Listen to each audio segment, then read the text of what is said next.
বা আমাদের বাস্তব জীবনে যে পরিবর্তনটা আমরা ঘটিয়েছি সেটা একটা বিদায় অনুষ্ঠান, যেটা বলে সমাপনী অনুষ্ঠান হচ্ছে আমাদেরটা। তো আমি এখন সবাই তারপরেও কষ্ট করে আমাদের এই সবার মধ্যে এসেছেন, সেজন্য সবাইকে আন্তরিকভাবে অভিনন্দন জানাচ্ছি। আর আমার সঙ্গে যেই শিক্ষকরা রয়েছে, স্যার আপনারা সবাইকে আমার অভিনন্দন জানাচ্ছি। তো প্রথমে আমার যে পার্টিসিপেন্ট বন্ধু আসবে আপনাদেরকে বলার জন্য, প্রথমে আসবে ওর জানা সব বিষয়গুলো নিয়ে আসবে আক্তার, আমার একজন কিশোর বন্ধু। সে চ্যালেঞ্জার কিশোর দলের একজন চ্যালেঞ্জার কিশোর দলের আকরাম, আমার ছেলে বন্ধু একজন আসবে। সে ওর যা অভিজ্ঞতা আছে বা যা জেনেছে তা সেটা শুধু আপনাদের সামনে উপস্থাপন করবে। ধন্যবাদ সবাইকে।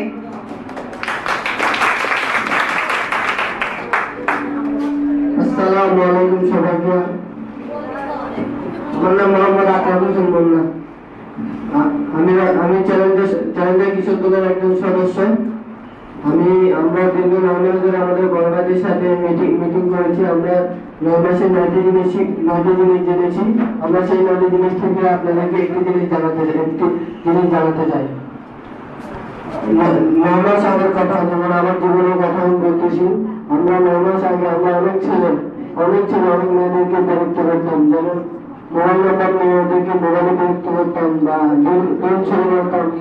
তারপরে আমরা অনেক কিছু করতাম। তারপরে এগুলো এখন আমরা 9 মাস ধরে আমাদের বড়দের সাথে মিটিং করার পর আমরা এসব জানতে পারলাম যে এগুলো ঠিক না। তারপর আমরা আমাদের জীবনে অনেক পরিবর্তন এসেছে। আমরা এগুলো থেকে এখন বিরক্ত থাকি। তারপরে আমরা এখন আমার থেকে অনেক কন্ট্রোলে আছি। আশা করি আমরা এখন আগের থেকে অনেক চেঞ্জ হয়ে গেছি। আমরা এখন এগুলো করবো। ধন্যবাদ। ধন্যবাদ আমার বন্ধুকে। ও খুব অল্প সময়ের মধ্যে ওর আসলে বাস্তব জীবনে যেই পরিবর্তনটা ঘটেছে সেটা সবার সামনে উপস্থাপন করেছে। আসলে বয়সন্ধিকালে এরকম স্বাভাবিক উত্তেজনাটা হয়, ওরা আসলে উত্তেজনার বসে কিংবা সঙ্গদোষে এই কাজটা হয়তো করতো, কিন্তু এখন এই সঙ্গে আসার পর এই দলে যখন যোগ দিয়েছে তখন ওরা আর এটা করে না। আর এবং ওরাও সবাইকে সচেতন করে যেন অন্যরাও এই কাজ না করে। আমি পরবর্তী আমার বন্ধুকে আমন্ত্রণ জানাচ্ছি, শারমিন, গোলাপ কিশোরী দলের একজন সদস্য।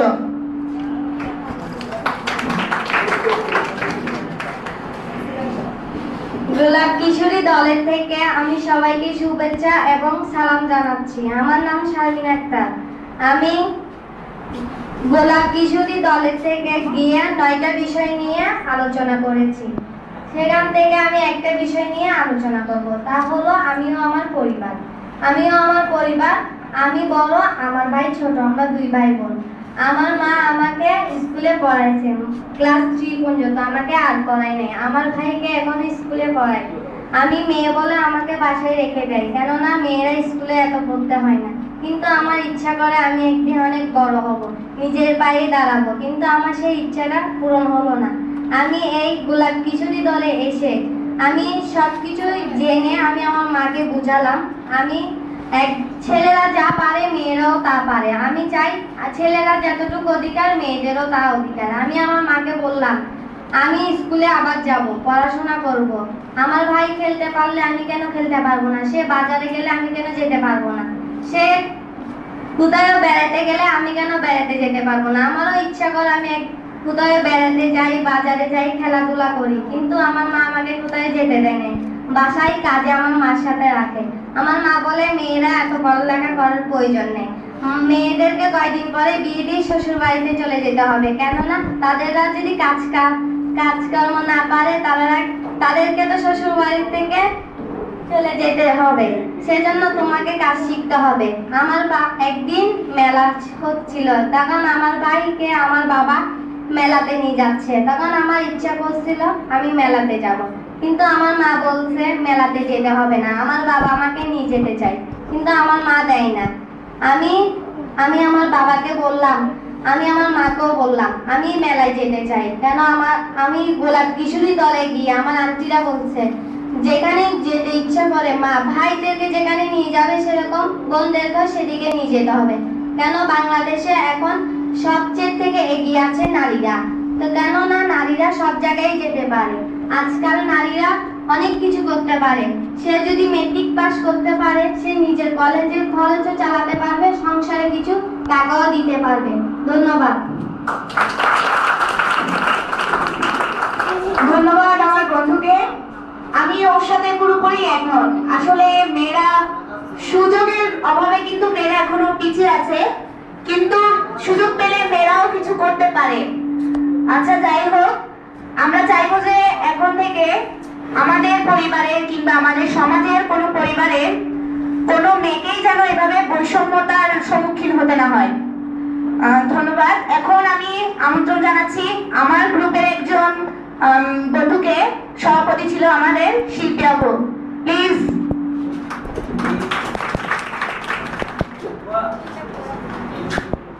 আসসালামু আলাইকুম সবাইকে আমার শুভেচ্ছা এবং অভিনন্দন। বাংলাদেশ নারী প্রগতি সংগঠন ডিজিটাল বাংলাদেশ নারী দলের সভাপতি আমি শিল্পী আক্তার। আমি এই দীর্ঘ 9 মাস যে মিটিংগুলো করছি সেগুলো প্রত্যেকটি মানুষের গুরুত্বপূর্ণ আছে। আর এই সব গুরুত্বপূর্ণ কিছু কথা আমরা আপনাদেরকে বলছি, সেটি হলো ছেলে মেয়েদের অসমতা। আমাদের পরিবারের মধ্যে আমাদের ভাই এবং আমার সাথে আমার মা অসমতা করতো, কিন্তু খাবার দাবার এটিও করতো না, বস্ত্র কিছু করতো না। কিন্তু করতো যে আমার ভাইয়ে মানে আমি যা করি আমার ভাইয়ে তা করতে চাই না, মানে কি সবসময় বসে বসে দেখা যেত। তখন আমাকে বলি আমি আপনি ছেলে এটা করে না এটা করে, আমি ও জানছে তাই করো, কিন্তু সে জানতে আমাকে দিত না, সবসময় আমার ভাইয়ের সাথে এটা দিয়ে থাকতো। আর আমার ভাই এখন কলেজে পড়ে, কিন্তু আমার নোটিফিকেশনটা দিছি আমার বলছে আমি কলেজে পড়তে চাই, কিন্তু আমার আম্মা আমাকে পড়াচ্ছে না, বলে তুমি মেয়ে মানুষ, মেয়েরা মেট্রিক পর্যন্ত পড়লেই ওদের বিয়ে দিতে হয়, কিন্তু বেশি লেখাপড়ার দরকার নেই। কারণ ছেলেকে বেশি লেখাপড়া করলে তারা ভালো চাকরি করবে, ভালো টাকা ইনকাম করবে, সে তাদের ছেলেকে যত লেখাপড়া করতে পারবে তত তাদের ইনকাম বেশি পারবে। সেজন্য আমরা যখন আমি মিটিং করতে করছি তখন ম্যাডামকে বলছি, ম্যাডাম দেখেন আমি লেখাপড়া করতে চাচ্ছি, আম্মা আমাকে লেখাপড়া কিছু করাচ্ছে না। বর্তমান মেয়ে মানে ঘরে কাজ করবা, সংসারে হবা, ঘর কিভাবে গুছিয়ে রাখে, কিভাবে সবার সাথে কথাবার্তা বলতে হয় সেগুলো শিখবা। আচ্ছা এগুলো লেখাপড়ার দরকার না, যা করছো তাই যথেষ্ট। তখন আমি উপরে বললাম তুমি তো বলো কি হয়েছে, ছেলে মেয়ে তো একই সমান, তোমাকে একটু লেখাপড়া করে না বারো বলো, তোমাকে কেন করে না। তখন আমি এগুলো করছি, ম্যাডাম তোমার আমার কাছে বলবা যে তোমাকে লেখাপড়া করার জন্য। তখন আমার আব্বু আম্মা সবাই যখন রাত্রে খাবার জন্য সবাই একসাথে হয়, তখন বলছি আমরা আপনি তো আমাকে লেখাপড়া করতে চাচ্ছেন না, কিন্তু আমার ইচ্ছা যে আমি কলেজে পড়বো, আমি ইন্টারভিউ তো পড়বো, আমাকে কেন পড়াচ্ছেন না। আমার তো ইচ্ছা যে কলেজে মেয়ের মতন ঘুরে বেড়ায়, একটা আমার স্বাধীনতা আছে, কেন আমাকে দেবেন না। আপু আমাকে বলছে, তখন আম্মা আপনার বুঝবো যে না আমার মেয়ের তো একটা স্বাধীনতা আছে, একটা ইচ্ছা আছে তাদের লেখাপড়া করার জন্য। তখন থেকে আমার আব্বু আমাকে বলে যে আমাকে আবার আগে ভর্তি করে দিন। এরপরে সবাই মাধ্যমে থাকে যে বাচ্চা আমাদের লেখাপড়া করাতে চান না মেয়েদেরকে, যেন আমরা একটা অনুরোধ, যেখানে অনেক মারা আছেন যারা মেয়েদেরকে লেখাপড়া করা চাচ্ছে না, তারা যদি একটু আগ্রহ হন যে মেয়েরা যতটুকু লেখাপড়া করতে চান একটু করান, এটা আপনাদের কাছে আমার একটা অনুরোধ। ধন্যবাদ।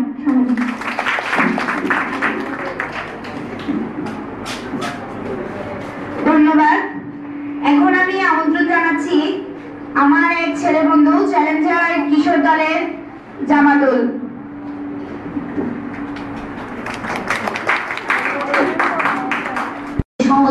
সংঘ দল দীর্ঘ 9 মাস মিটিং করার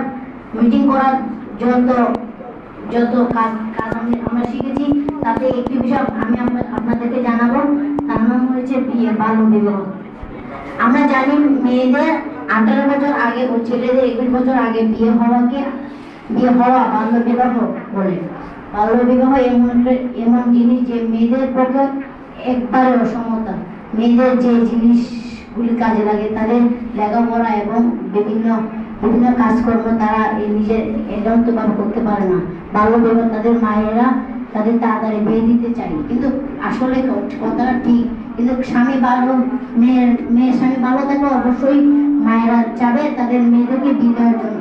কিন্তু মেয়েদের যে খারাপ কাজটা হবে, কিন্তু বাচ্চা প্রসবের সময় যে মায়ের ও বাচ্চা উভয়দের কিন্তু না বাঁচার সম্ভাবনা বাঁচে বেশি। কিন্তু এগুলো এর কাজ কিন্তু ঠিক না। আমরা সব মা ও বাবাদেরকে অনুরোধ করবো যেন মেয়েদেরকে 18 বছর বা এর পরে বিয়ে দেওয়ার জন্য। থ্যাংক ইউ, সবাইকে ধন্যবাদ। ধন্যবাদ আমার বন্ধুকে। আসলে ও যেটা বলতে চেয়েছিল যে লোভে পড়ে অনেক গার্জিয়ানরা, মা বাবারা লোভে পড়ে যেমন একটা ভালো সম্বন্ধ আসলে মনে করে যে ছেলেটা ভালো ইনকাম করে, আমার মেয়েটাকে হয়তো বিয়ে দিলে ভালো থাকবে, সুখে থাকবে, সেই লোভের বশবর্তী হয়ে কিন্তু অনেক মা বাবারা মেয়েকে অকালে বিয়ে দিয়ে ফেলে, কিন্তু এর পরিণতিটা সবাই ভেবে তারপর বিয়েটা দেয় না। তো আচ্ছা, যাই হোক, ও আমার বন্ধু বলে গেল, ও বলেছে। তারপরেও আমি আমার রিকোয়েস্ট করতেছি যারা এখানে আছেন সম্মানিত অভিভাবক বৃন্দ, আপনারাও চেষ্টা করবেন এবং আপনার পাড়া প্রতিবেশীদেরকেও চেষ্টা করাবেন যে যেন অল্প বয়সে বাল্য বিবাহ থেকে ওরা বিরত থাকে। এখন আমি আমন্ত্রণ জানাচ্ছি আমার একজন গোলাপ কিশোরী দলের একজন বন্ধুকে, নাম মোনা।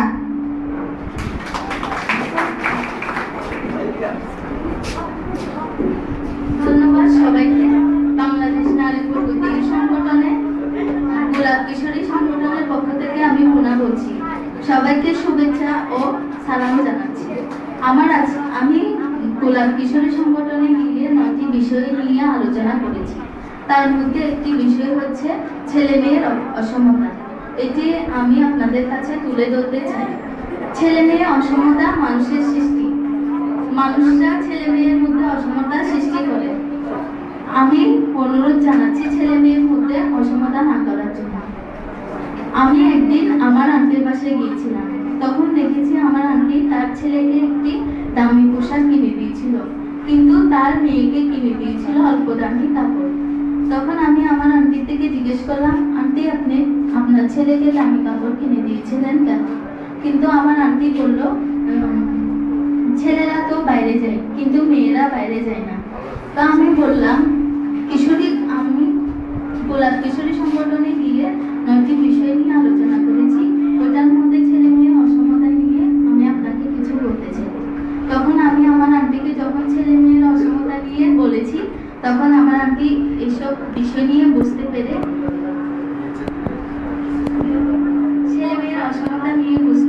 তখন থেকে আমার আন্টি ছেলে ও মেয়েকে সমান অধিকার থেকে লালন পালন করেছে। এইখানে এসে আমি আরো অনেক কিছু জানতে পেরেছি বাল্য বিবাহ সম্পর্কে। 18 বছরের নিচে যে বিয়ে হয় সেটাকে বাল্য বিবাহ বলে। আমি সকলকে অনুরোধ জানাচ্ছি যাতে তাদের মেয়েকে 18 বছরের নিচে বিয়ে না দেয়। ধন্যবাদ।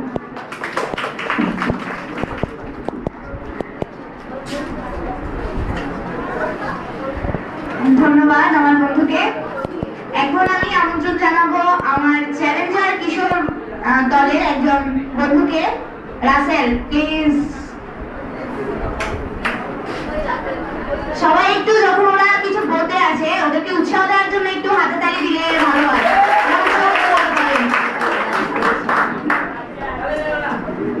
আসসালামু আলাইকুম। আমার নাম মোহাম্মদ রাসেল। আমি পরিবারের একজন সদস্য। আমি আপনার সাথে যে বিষয়টা নিয়ে আলোচনা করবো সেই বিষয়টার নাম হচ্ছে স্বপ্ন উত্তেজনা। আমাদের যখন স্বপ্ন উত্তেজনা হতো তখন আমরা এটাকে স্বপ্ন দোষ বলে জানতাম। যখন আমরা আমাদের বড় ভাইদের সাথে আলোচনা করলাম তখন আমরা সেটা চিন্তা করলাম সেটা ছিল স্বপ্ন উত্তেজনা। যখন আমার বন্ধু রুবেল আমাকে এগুলো বলেছিল তখন আমি রুবেলকে বলেছিলাম এটা আমরা আগে জানতাম এটা একটা রোগ, কিন্তু সেটা একটা রোগ ছিল না। যখন আমরা আমাদের বন্ধুদের সাথে আলোচনা করে জানতে পারলাম সে বিষয়টা জানি। আমি প্রথম রুবেলকে বললাম চল আমরা ডাক্তার বা কোনো কবিরাজের কাছে যাই। তখন আমরা এদিকে গিয়ে কোনো লাভ হলো না। তখন যখন আমরা মিটিং করলাম তখন বুঝতে পারলাম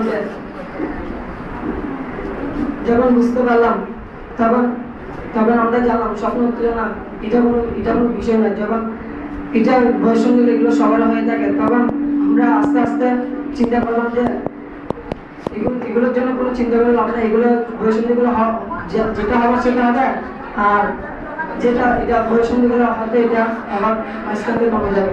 তখন আমরা অনেক চিন্তায় পড়ে গেলাম। তখন আমরা মনে মনে চিন্তা করলাম সেটা মনে হয় একটা রূপ, কিন্তু সেটা একটা রূপ ছিল না, সেটা সবার হয়ে থাকে। আমাদের যেরকম বয়সের স্বপ্ন দুষ্ট হয়ে থাকে, তখন এটা প্রায় বয়সের এটা মেয়েদের হয়ে থাকে। তাই তখন আমরা এটা রূপ মনে না করে তখন এটা আমরা স্বপ্ন উত্তেজনা বলে জানতাম। Thank you.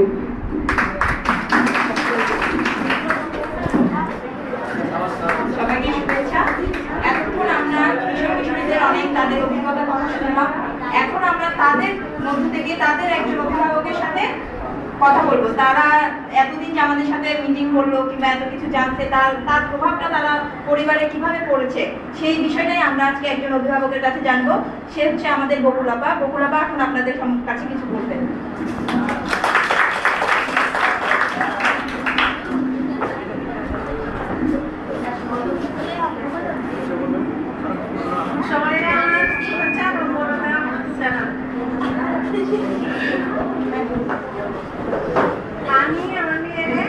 আমি এই কৃষি বিদ্যালয়ে দিতে চাইছিলাম না।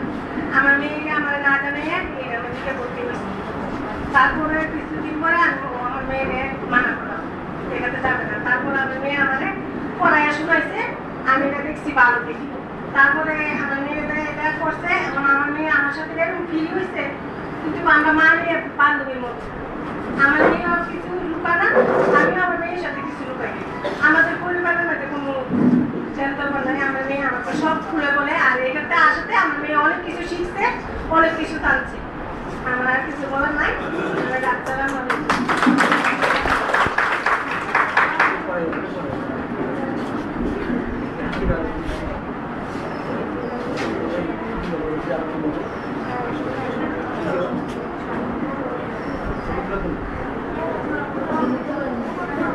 বকুল আমাকে ধন্যবাদ। এখন আমাদের সামনে এই বিষয়টা নিয়ে কিছু বলবেন আমাদের সালেজোর স্কুলের সহকারী শিক্ষক কামরুল স্যার। আসসালামু আলাইকুম। আজকে যে বিষয়টা এখানে নারী প্রগতি উপস্থাপন করেছে, ম্যাক্সিমাম তো আমরা নারীদের নিয়ে কথা বলি, এখানে তো ম্যাক্সিমাম এখন নারীর সংখ্যা দেখতে বেশি, ছেলেদের তুলনায় নারীদের সংখ্যা দেখতে অনেকটাই বেশি। আর যে বিষয়টা তারা উপস্থাপন করেছে এটা মূলত 7 থেকে 16 বছর পর্যন্ত বিভিন্ন সমস্যাগুলো হয়ে থাকে, বিভিন্ন কারণে হয়। দক্ষিণ এশিয়ার দেশগুলোর ভিতর প্রায় এশিয়া অঞ্চলের যে এলাকাগুলো আছে এগুলি কারণে হয়ে থাকে। বয়ঃসন্ধিকালের সমস্যাটা মূলত হয় ভৌগোলিক কারণে, পারিবারিক, সামাজিক, অর্থনৈতিক বিভিন্ন কারণে হয়ে থাকে। আমি একটু একটা মেয়ের কথা শুনছিলাম, তার খালার বাটা তার খালাতো বোনকে কাপড় কম দামে কিনে দিতে। আমি আমার মেয়েকে এই ঈদে 8টা কাপড় দিয়েছি, ছেলের তুলনায় অনেক বেশি। ছেলেকে সেই তুলনায় আমি 1টা কাপড় দিয়েছি, মেয়েটাকে 8টা কাপড় দিয়েছি। কেন দিয়েছি? সে চলে যাবে, থাকবে না, তাকে আমি ওইভাবে গড়ে তুলি। কিন্তু আমাদের সমাজে কেন এরকম করে আমি জানি না। তবে মেয়ে পড়ালেখা করলে যে খারাপ হয়ে যাবে বা শ্বশুর বাড়ি চলে যাবে, সেটা একটা সম্পদ। তাকে আমরা সম্পদের চিন্তা করি না কেন? এখানে অনেকে আছে, অনেকে আমার বিজ্ঞজন। তোমাদের উদ্দেশ্যে আমি একটা কথা বলি। সাপোজ ধরো শিক্ষিত পরিবারে ধরি, মেয়েটা ইন্টারমিডিয়েট পাস করেছে, তার জন্য একটা ভালো পাত্র এসেছে, সে আমেরিকায় থাকে। আবার পক্ষান্তরে তো একটা মেয়ে যখন খুব অল্প বয়সে বিয়ে হয়ে যায়, তখন সে লেখাপড়াতেও থাকে না বা এইসব টিমেও থাকে না, সো এইসব সম্পর্কে কিছু জানেও না। কিশোরী মাতৃত্বের কুফলটা বা খারাপ দিকটা সে বোঝে না। সে তার শরীরের জন্য ঠিকঠাক নিতে পারে না, বা তখন তার মনটা থাকে চঞ্চল, ছোট ছোট খেলাধুলায়, আড্ডা, বন্ধু বান্ধব এসব নিয়ে মেতে থাকতেও ভালো লাগে। তখন আসলে পরিবারের যে সম্পর্কটা, অন্য একটা পরিবার থেকে এসে আরেকটা পরিবারের সবার সাথে খাপ খাইয়ে চলা, মানিয়ে চলা, এটা আসলে ওর পক্ষে তখন কষ্টজনক হয়ে পড়ে, যার ফলে ওর দাম্পত্য জীবন, বিবাহের পরের যে জীবনটা সেটা সুখের হয় না। আচ্ছা, যাই হোক, আমার বন্ধুরা এই বিষয়ে বলে গেছে। এখন আমি মঞ্চে আমন্ত্রণ জানাচ্ছি আমার দলের একজন বন্ধুকে, শেখ সাবিয়া আক্তার। সে আপনাদেরকে এখন ওর বাস্তব অভিজ্ঞতা থেকে কিছু বলবে, যা ওর বাস্তব জীবনে ঘটেছে। আর সবাই প্লিজ একটু, এখন তো কারেন্ট ফিরে আসছে, আপনারা কমফোর্টেবল করতেছেন, তাহলে এইভাবে বুঝে বসে আছেন কেন? সবাই একটু আসলে ওদের উৎসাহ দেওয়ার জন্য। আপনাদের একটা হাততালি ওর বুকের ভাষা, ওর মনের জোর আলো বাড়িয়ে দেবে।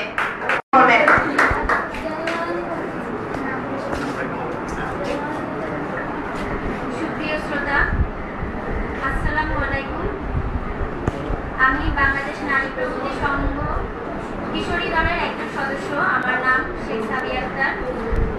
আমি বিগত 9 মাস এই কিশোরী দলের সাথে সঙ্গীত থেকে যতটুকু শিখেছি তার মধ্য থেকে একটি বিষয় নিয়ে আমি আপনাদের সামনে সেটি হচ্ছে যৌন হয়রানি, যেটাকে আমরা সমাজে বলে থাকি ইফটিজিং। আমি আমার জীবনের একটি বাস্তব ঘটনা দিয়ে জানাচ্ছি, যেটা আমার জীবনে ডেভেলপ হয়েছে। আমি যখন স্কুলে যেতাম তখন কিছু বকাটে ছেলেরা আমাকে খুব উত্ত্যক্ত করত। তখন আমি তাদেরকে খুব ভয় পেতাম, পিছিয়ে যেতাম, তাদের কাছ থেকে নিজেকে আড়ালে লুকিয়ে রাখার চেষ্টা করতাম। এমনও দেখা যেত যে স্কুলে না গিয়ে আমি বাসায় ফিরে যেতাম। বাসায় গিয়ে মাকে নানান অজুহাতে, নানান বাহানা দিয়ে বুঝিয়ে দিতাম। মাও ততটা কেয়ার করতো না। তো যখন আমি এই কিশোরী দলের সাথে সম্পর্কিত হলাম, তখন এই বিষয়গুলো জানার পর আমার মনে হলো যে তাদেরকে ভয় না পেয়ে তাদের সামনে দাঁড়িয়ে প্রতিবাদ করে তাদেরকে বুঝিয়ে দেওয়া উচিত যে ছেলে মেয়ে তাদের মধ্যে কোনো ভেদাভেদ নেই এবং তারা যেটা করছে সেটা সঠিক নয়। তাদেরকে বুঝিয়ে দিতে হবে যে মেয়েদের পেছনে বা মেয়েদেরকে এভাবে সমাজে উত্ত্যক্ত করে যে কাজটি তারা করছে সেটা খুবই অন্যায়, খুবই খারাপ। তো দেখা গেল যখন আমি এগুলো জানার পর আমি ওদেরকে বললাম, পরবর্তীতে ওদেরকে বুঝিয়ে বললাম, তাদের সামনে দাঁড়িয়ে প্রতিবাদ করলাম, তখন তারা নিজেরাই নিজেদেরকে সংশোধন করে নিল। আমি এটাই বলতে চাচ্ছি যে এই সংঘের সাথে সম্পর্কিত হয়ে এটা আমার জীবনে অনেকটাই উপকৃত হয়েছে। হয়তো আমি এই সঙ্গে জড়িত না হলে জানতাম না, বিষয়টা বুঝতাম না। তখন তাদেরকে সারা জীবনে এরকম সমাজে চলার পথে ছেলেদেরকে ভয় পেয়ে, তাদের মতো ছেলেদেরকে ভয় পেয়ে পিছিয়ে লুকিয়ে থাকতাম। কিন্তু এখন আর আমি সেটা করছি না। বুঝতে পারছি যে আমারও কিছু বলার অধিকার আছে, আমিও বলতে পারি। তাই এখন মনে করছি আমার চারপাশে আশেপাশে যারা বন্ধু বান্ধব আছে, ভাই বোনেরা, তাদেরকে আমার কাছ থেকে একটাই অনুরোধ যে তোমরা কখনো ওই ছেলেদেরকে ভয় পেয়ে পিছিয়ে থাকবে না, তাদেরকে দেখে কখনো নিজেকে আড়াল করার চেষ্টা করবে না, বরঞ্চ সামনে দাঁড়িয়ে প্রতিবাদ জানাবে, বোঝাবে যে ছেলে মেয়ে তাদের সমান অধিকার সমাজে। ছেলে মেয়েদেরকে কখনো ছোট করে দেখতে নেই। প্রতিবাদ জানালে তারা অবশ্যই তাদের নিজেদেরকে সংশোধন করে নেবে। তো আপনাদের কাছে, সবার কাছে আমার একটাই অনুরোধ, সবাই প্রতিবাদী হয়ে উঠুন, নিজেদেরকে আর আড়ালে পিছিয়ে লুকিয়ে রাখার চেষ্টা করবেন না। সবাইকে ধন্যবাদ জানাই। কথা বলে গেল এবং আমাদের মধ্যেও আত্মবিশ্বাসের সৃষ্টি করে গেল, সেজন্য ওকে আবারও ধন্যবাদ জানাচ্ছি। এখন আমি আমার একজন বন্ধুকে মঞ্চে আমন্ত্রণ করব। সে হলো গোলাপ কিশোরী দলের একজন বন্ধু, নাম রত্না।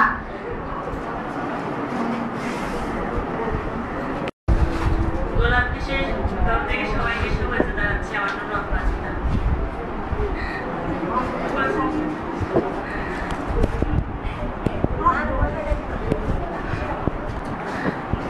জনহয়রানি কি সেটা আমি জানতাম না। এই ক্লাসে আসে আমি জনহয়রানি করছি। যে সময় আমি আমার বান্ধবী একদিন স্কুলে যাচ্ছিলাম, কতগুলো ছেলে আমাদেরকে টিটকারি মারতেছিল, বাজে বাজে কথা বলতেছিল। ওই সময় আমরা কিছু বলি। একদিন আমি আমার বান্ধবী গায়ে ধরতেছিলাম, ওই সময় ছেলেগুলো আমাদেরকে হাত ধরে টানতেছে, এখন মোল্লা ধরে টান মারতে। তারপর আমরা দুজন ভাবি যদি আমাদের মা বাবার কাছে বলি, ওই সময় আমাদেরকে ওরা স্কুল আসতে দিবে না। তাই আমাদের টিচারের কাছে বলে তাদেরকে বসে এক জায়গায় বলছি, ভালোভাবে বলেছি যে এগুলোর জন্য একটা শাস্তি আছে, তোমরা আমাদেরকে আরেকটু করবে না।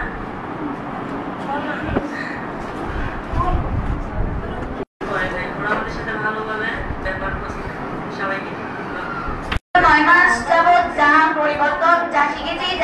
দেখেছি আমাদের বাস্তব জীবনে, সে সম্পর্কে আমার সব বন্ধুরা বলে গেল। আমি আর কিছু বলবো না, তারপরেও বলছি যে আমাদের এই দীর্ঘ 9 মাস আমরা যে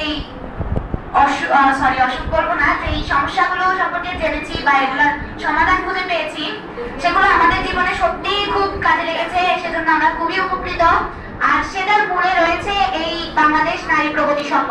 সেজন্য আমরা এই সংঘের সকলকে আন্তরিকভাবে অভিনন্দন জানাচ্ছি যে এমন একটা সংস্থা করার জন্য, যে ঘরকনে মেয়েরা ছেলেদের চেয়ে কিংবা সমাজে পিছিয়ে ছিল, তারা এখন এই সংঘের মাধ্যমে এসে বাঁচতে শিখেছে, ভালোভাবে বাঁচতে শিখেছে, ওদের মনোবল আত্মবিশ্বাস বাড়িয়েছে। আচ্ছা, যাই হোক, আজকের মতো আমি এখানে আমার বক্তব্য শেষ করলাম। ধন্যবাদ সবাইকে। আর সবার কাছে একটাই অনুরোধ রইল যে আমাদের এই বন্ধুরা বা কিংবা আমি বা আমাদের অভিভাবকবৃন্দ যারা কথা বলে গেছে এতক্ষণ ধরে, আমাদের সম্মানিত স্যাররাও কিছু বলে গেছে, এই কথাগুলো কিছুটা মনে রেখে যদি কিছুটা নিজেদের মধ্যে পরিবর্তন ঘটাতে পারেন, তাহলে একসময় দেখবেন যে নিজে খুব কমফোর্টেবল বোধ করতেছেন যে হ্যাঁ, আমি এই সংস্থায় গিয়ে আমার এটা উপকার হয়েছে। বা যখন অন্যকে শিখাতে যাবেন তখন মনে হবে যে না, আমি এখন জানি, আমি শিখেছি এবং অন্যকেও সেটা শিখাতে পারবো, সেই আত্মবিশ্বাস মনে থাকবে। তো সবাইকে ধন্যবাদ জানিয়ে আমি এখানেই শেষ করছি। আসসালামু আলাইকুম। কথা উপস্থাপন করার জন্য তো এখন আমি আমন্ত্রণ জানাবো মোহাম্মদ জালালউদ্দিনকে, সহসভাপতি প্রত্যাশা কমিটি ফোরামে।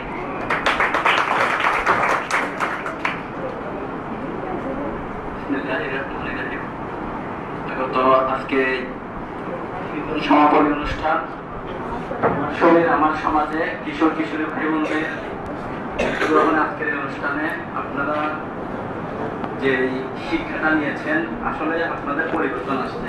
যে আমরা এখানে বসে বসে শুনতেছিলাম আপনাদের পরিবর্তনগুলো, আসলে কিন্তু যে পরিবর্তন সেটা কিন্তু এখানে একবারে সরাসরি প্রমাণ যে আপনারা সবাই পারবেন।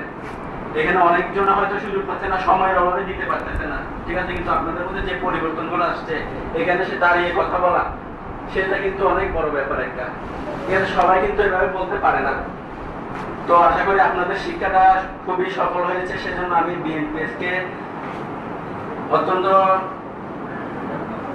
নিজের অন্তঃস্থল থেকে এবং আমার কমিউনিটির পক্ষ থেকে, প্রত্যাশা কমিউনিটি ফোরামের পক্ষ থেকে সবাইকে ধন্যবাদ জানাই। এবং আজকে যারা এখানে এসেছেন সবাইকে আন্তরিকভাবে ধন্যবাদ জানাই। এবং আপনাদের মধ্যে যে পরিবর্তনটা, ওই পরিবর্তনটা যাতে আপনাদের মধ্যে না থাকে, এটা আপনারা ছড়িয়ে দিতে হবে। যেরকম আপনারা এখানে 53 জন বলতেছে যে 3টা দল, চ্যালেঞ্জার, ডিজিটাল বাংলাদেশ এবং গোলাপ কিশোর কিশোরী দল, এই 3টে দল আপনারা 53 জন শিখছেন। এখন এই শিক্ষাটা আপনাদের সমাজের মধ্যে ছড়িয়ে দিতে হবে।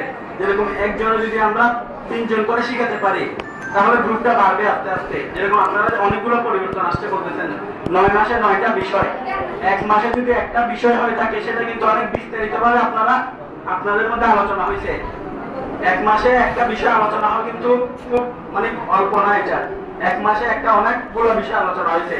তো 9টা বিষয়ের মধ্যে অনেকগুলো বিষয় ছিল, সেগুলো আশা করি খুব ভালোভাবে আলোচনা, এবং এগুলো আরো ভালো হবে যদি আপনারা নিজেদের বন্ধু বান্ধবের মধ্যে সেগুলো ছড়িয়ে দিতে পারেন। সেজন্য এই শিক্ষাটার যে আয়োজন বিএনপিএস করেছে, সেজন্য তাদেরকে আন্তরিকভাবে ধন্যবাদ জানাই। এই শিক্ষাটা যাতে আরো চালু থাকে, শুধু এখানে শেষ না হয়ে, সেজন্য আশা করি আগামীতে সহযোগিতা করবে এবং আমরাও সহযোগিতা করবো। সেজন্য সবাইকে ধন্যবাদ জানিয়ে আমার বক্তব্য আমি শেষ করছি। ধন্যবাদ সবাইকে।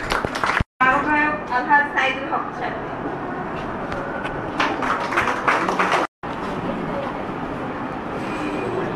সভাপতিবৃন্দ এবং বিভিন্ন সংগঠন থেকে, বিভিন্ন কমিউনিটি ফোরাম থেকে আসা নেতৃবৃন্দ, নারী প্রগতি সম্মানী নেতৃবৃন্দ, উপস্থিত ছোট ছোট ছেলে মেয়েদের, আশার মন্ত্রিত ছেলেরা, আসসালামু আলাইকুম। আসলে সময় সংকীর্ণ, আমরাও দেরিতে আসছি। তারপর একটা কথা বলবো, যে আয়োজন নারী প্রগতি করেছে তাকে আমার আজকাটিক কমিউনিটি ফোরাম হইতে বা বাংলাদেশের সকল মানুষের পক্ষ থেকে ধন্যবাদ জানাই যে এত সুন্দর একটা আয়োজন করেছে এবং বাংলাদেশের এই ছোট ছোট ছেলে মেয়েদেরকে একটা সঠিক পথে আনার জন্য যে উদ্যোগ নিয়েছে এই জন্য তাদেরকে আবারও আমার ব্যক্তিত্ব থেকে আমি তাদেরকে ধন্যবাদ জানাই। শুধু এইটুকুকে বলবো, আমার একটা বাচ্চা অবশ্য এই ধরনের আপনাদের এই নারী প্রগতির আয়োজিত এই ক্লাসে ছিল, তারও মোটামুটি অ্যাডভান্স মনে হয়েছে, এটা অবশ্য আমি দেখতেছিলাম। আমি বলবো এটা খারাপ দিক না, অবশ্যই ভালো দিক।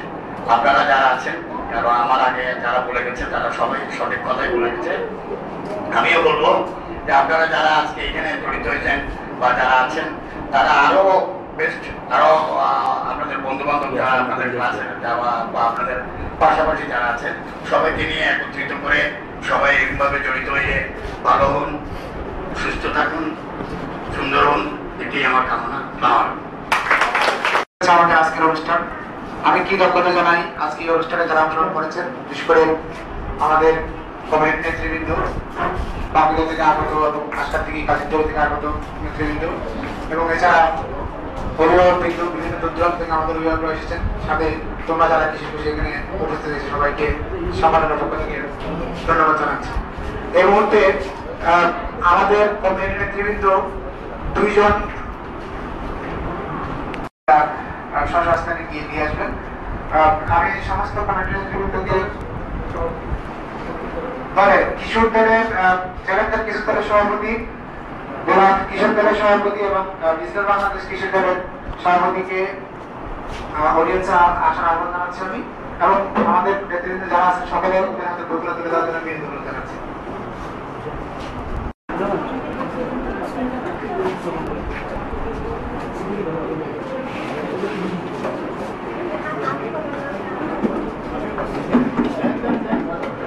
অনুষ্ঠানে সর্বপ্রথম চ্যালেঞ্জার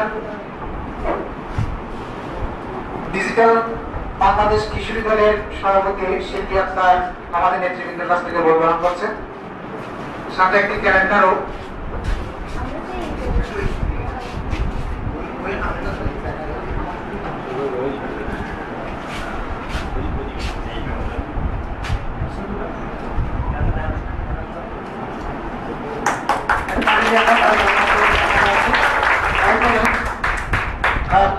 কিশোরী দলের বৃষ্টি তাকে আমাদের তুলে দিচ্ছেন আজকাল কমিটি করার নেতৃবৃন্দ।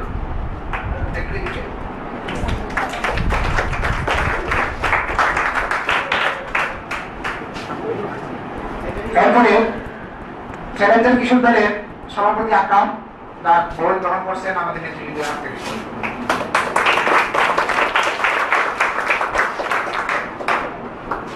ধন্যবাদ। এর সাথে আমাদের বই বিতরণের কথা ছিল। আমি আমাদের কেন্দ্র ব্যবস্থা জনপ্রতিনিধিকে অনুরোধ জানাবো আমাদের কমিটি নেতৃবৃন্দকে আমাদের যে রচনা অলঙ্করণের দৃষ্টিভঙ্গি বইটি আমাদের নেতৃবৃন্দকে সঞ্চিতা আপনি একটু আমাদের কমিটি নেতৃবৃন্দকে এই বইটা প্রদান করার জন্য আমরা একটা করতালি দিই এবং এই মুহূর্তে আমাদের একটি প্রকাশনা আজকে আমরা দেখতে পাচ্ছি এবং বাকি পুরস্কার এবং দিয়ে দেওয়ার জন্য। হ্যাঁ সঙ্গে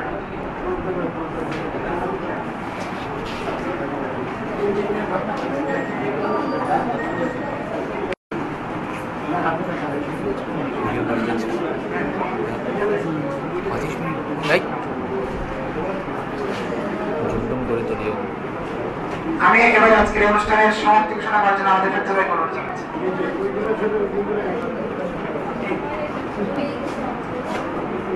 বাংলাদেশ নারী কমিটি সংগঠনের সবাইকে শুভেচ্ছা। আজকে আমাদের কিশোর কিশোরী দলের যারা উপস্থিত হয়েছেন আমাদের এই অনুষ্ঠানে সবাইকে প্রতিষ্ঠানের পক্ষ থেকে আন্তরিক শুভেচ্ছা জানাচ্ছি।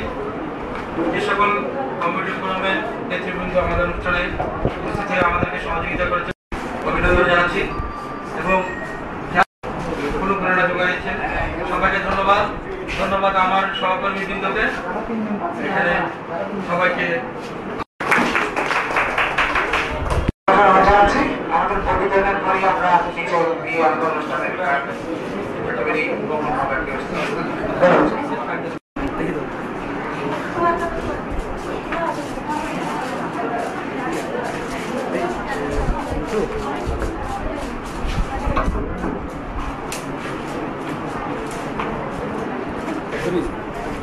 অনেকগুলো 55 মিনিট হয়েছে যারা কেন আর কাটি দেওয়া যায়।